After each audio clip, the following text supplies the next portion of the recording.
कपड़े धोने वाली बहू। शादी के पहले से ही विभा को कपड़े धोने का बड़ा शौक था। कभी नल के नीचे तो कभी तालाब के पास। अरे मेरी नीली वाली लुंगी नहीं दिख रही है।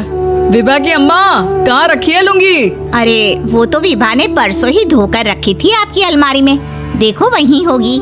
वो ना मैंने आज धो दी, मुझे लगा कि गंदी हो गई होगी। अरे कैसे गंदी हो गई थी? उसे तो मैंने पहना भी नहीं। हे भगवान, इस लड़की के कपड़े धोने की आदत से परेशान हो गया हूँ मैं। जितना तो घर में राशन नहीं आता, उससे कहीं ज्यादा डिटर्जेंट पाउडर का खर्चा है। इसकी शादी करवा दो, शादी जाए अपने घर में ही करे काम, फिर चाहे घर के कपड़े धोने हो या पूरे गांव के। हाँ ठीक बोल रही हो, देखता हूँ मैं कोई लड़का। वो दिन भी आ जाता है जब विभा को देखने लड़के वाले आ जाते हैं। लड़की मुझे अच्छी लगी। होने वाली सास कहती है, बेटी अगर कुछ पूछना है तो पूछ लो। वैसे तो हमारी लड़की बहुत ही शर्मीली है, जो बोल दो वो मान लेती है, इसे क्या पूछना होगा। अरे कैसी बात कर रही हो माँ, मुझे इन लोगों के घर रहना है, सवाल तो कई है। हाँ हाँ बेटा, पूछ लो ना, क्या पूछना है। आप लोगों के घर कपड़े कौन धोता है? सास का मुंह बन जाता है। देखो, अगर तुम ये कहना चाहती हो कि तुम्हें कपड़े धोने नहीं आते तो सुन लो, कपड़े मैं ही धोती हूँ, लेकिन तुम्हारे आ जाने के बाद मैं रुमाल तक नहीं धोऊंगी।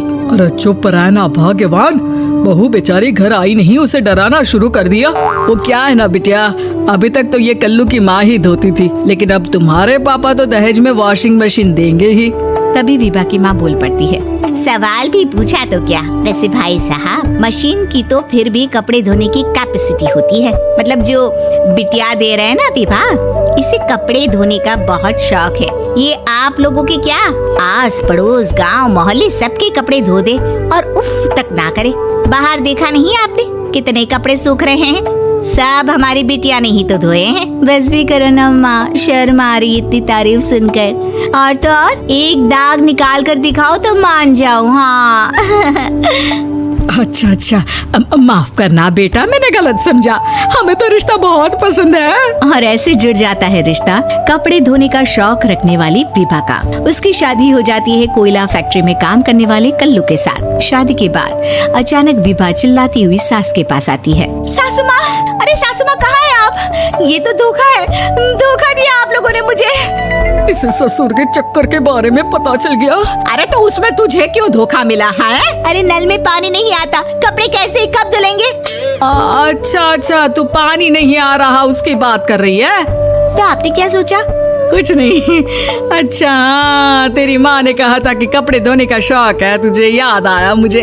शौक शौक बोलकर कपड़े धोने वाले मेरे जुनून को कम ना आके सासू माँ, कपड़ा धोना मेरा गुरूर है। तभी पति भी वहाँ आ जाता है। अभी अभी मैंने इसे सनी देओल की फिल्म दिखाई है, उसी के डायलॉग मार रही है माँ। अच्छा सुन, साफ साफ बता रही हूँ, पानी सुबह 4 से 6 और शाम को 10 से 12 आता है, समझी? विभा टाइमिंग सुनकर हैरान हो जाती है। ये क्या भूतों का मोहल्ला है? सुबह 4 बजे उठकर कौन कपड़े धोता है? 4 बजे टंकी में पानी जाता है, फिर सारा दिन धोना ना, किसने मना किया? अरे कैसी बात कर रही है? 200 लीटर की टंकी में कितने कपड़े धो लूंगी मैं? सुबह ही उठ जाऊंगी मैं। अब क्या था, विभा सुबह 4 से लेकर रात के 12 बजे तक कपड़े ही धोती रहती। एक रोज सास पड़ोस से निकलकर कहीं जा रही होती है कि साथ वाली कहती है, हाँ कल्लू की माँ, जरा ये बताओ कि 2 साड़ी है, 2 ब्लाउज और एक पेटीकोट और एक नाड़े वाला लंबा कच्छा। हाँ तो? अरे तो क्या, कितना लोगी धुलाई ये बताओ। धोबन दिख रहे हैं हम क्या? हमारे पति सरकारी नौकरी से अभी अभी रिटायर हुए हैं और बेटा सुपरवाइजर है कोयला फैक्ट्री में। धोबन समझ रखा है हमें। हाय रे कल्लू की अम्मा, माफ कर दो, वो तो मोहल्ले में यही सब बता रहे थे कि तुमने बहू को कपड़ा धुलवाने के काम में लगा दिया है। सास को पड़ोसन की बात सुनकर गुस्सा आ जाता है। वो घर पहुंचती है जहां घर के बाहर ही इतने सारे कपड़े सूख रहे होते हैं जितने कि किसी धोबन के घर पर। अरे ओ कल्लू की दुल्हन, बाहर निकल। माँ जी यहीं आ जाओ, बाथरूम में चादर धो रहे हैं हम। अरे अभी हम धोते हैं, तुमको बाहर निकलो। ये आस पड़ोस वाले बोल रहे हैं कि हम बहू से कपड़े धुलवा धुलवा कर उसे कपड़ा धोने वाली बना दिए हैं। अरे छोड़ो ना माँ जी, किन लोगों की बातों में आती हो? आस पास के लोगों का तो काम ही होता है कि वो किसी तरह सास बहू को लड़ा दे। बहू सारे घर के कपड़े धोती है, ये क्या कम है? बोलिए। सास को भी लग जाता है कि वो बहू का ये सनकीपन नहीं छुड़वा सकती, इससे अच्छा है कि खुद ही चुप हो जाए। एक रोज सास और बहू मंदिर जाते हैं, जहाँ सास की साड़ी वहाँ खड़ी भीख मांगने वाली से मिलती है। माँ जी क्या बात है? आप आपकी साड़ी उस भिखारन से कितनी मिल रही है ना? हाँ हाँ देखो तो दोनों की साड़ी मिल रही है। क्या बात है कल्लू की अम्मा, तुम खुद को तो अफसर की बीवी बताती हो और ऐसी सिंपल सी प्लेन साड़ी पहनकर घूमती हो। सिंपल और प्लेन नहीं है ये साड़ी। तो क्या सोने के धागे से फूल बने हैं? कुछ भी सासू माँ, कुछ भी। हाँ बने थे इस साड़ी में सोने के धागे से फूल। मेरे पति लेकर आए थे मद्रास से स्पेशली मेरे लिए 10,000 की।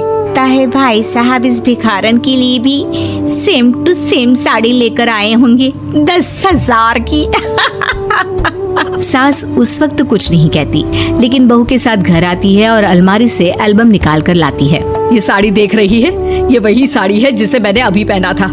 इस साड़ी में ये जो चमकदार फूल दिख रहे हैं ना, ये सोने के धागों से काढ़े गए हैं। लेकिन तू लोकल वॉशिंग मशीन ब्रश से घिस घिस कर सारे फूलों को निकाल कर साड़ी प्लेन कर दी।